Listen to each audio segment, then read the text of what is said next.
Okay, I am back for part 2 of the monotype printing. I've got my dried plate here, my 5x7 dried plate that I have placed just an abstract design with the Neocolor crayons.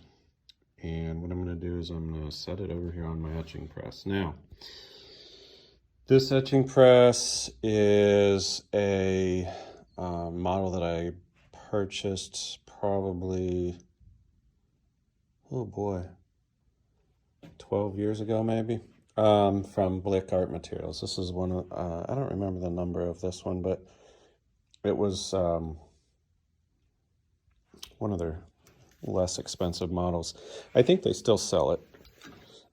So what I always do here is this is the press bed here, and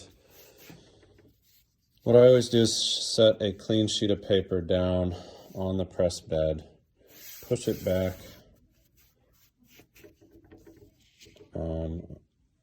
be just short of the blankets. Then what you want to do is take your sheet that you're going to print it on.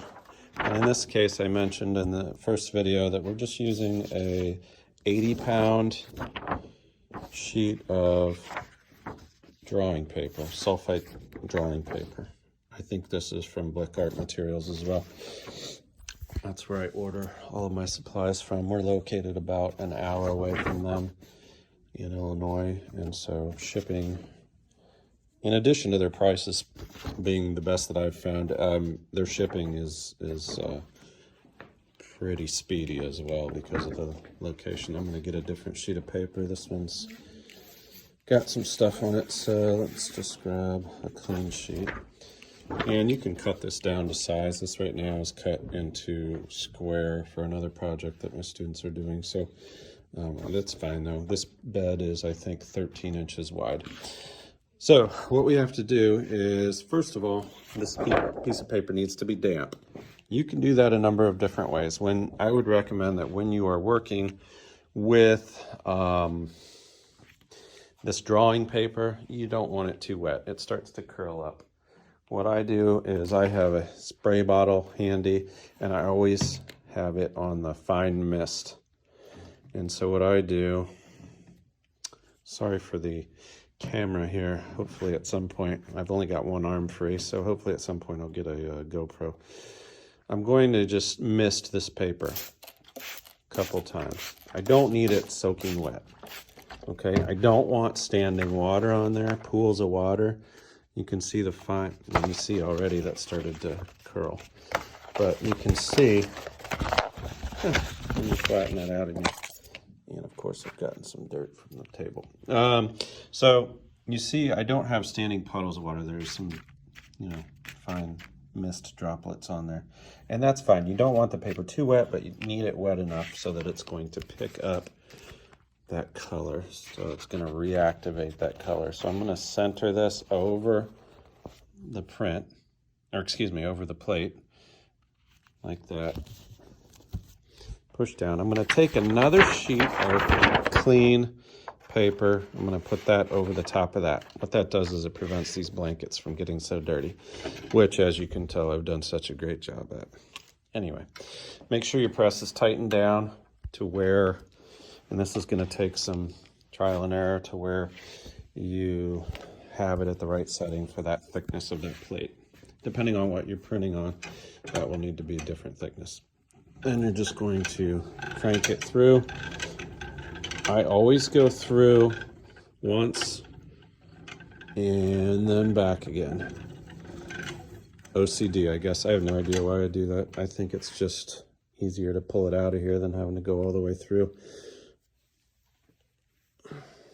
And then you pull the blankets back, and then hopefully, and you pull your clean sheet back, and then you could see that probably I had my paper too wet. It'll print and it'll look okay, but you can see right there it's bled a little bit through there. You got to be careful how much water you're adding on there. Then what you're going to do is just peel this off. Hard to do with one hand here. see magic. So it's right here. And I've got my print, and yep, as I feared.